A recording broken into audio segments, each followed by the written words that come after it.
ভবিষ্যতে গণতান্ত্রিক এই পদ্ধতির উপর জনগণ আস্থা হারাবে না, শুধু বিদ্রোহী হয়ে উঠবে।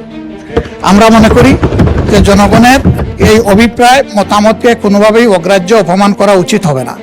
এই জন্য তাদের প্রতি সম্মান রেখেই আমরা শুধু এই কমিটিতে অংশগ্রহণ করব না এটাই নয়, বরঞ্চ এই পর্বটা আমরা যেহেতু জনগণের রায়কে সম্মান করা হচ্ছে না তার প্রতিবাদে আমরা ওয়াকআউট করছি।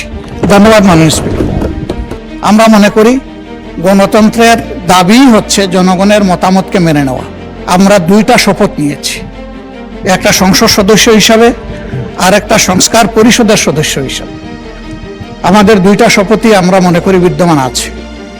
সুতরাং ওইটাকে যদি বাইপাস করার জন্য এই কমিটি গঠন করা হয় তাহলে আমরা এই প্রস্তাব প্রত্যাখ্যান করছি। ধন্যবাদ মাননীয় স্পিকার।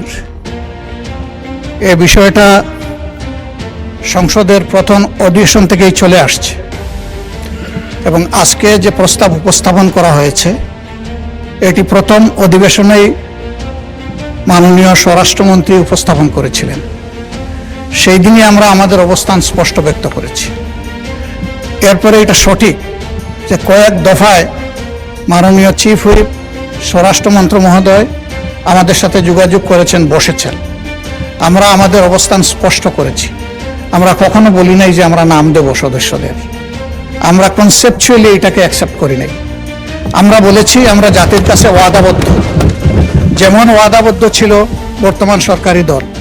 আমরা নির্বাচনের আগে সবাই বলেছি গণভোটে হা বলুন, হা ভোট বিজয়ী হলে আমরা গণভোট বাস্তবায়ন করব, এর রায় বাস্তবায়ন করব।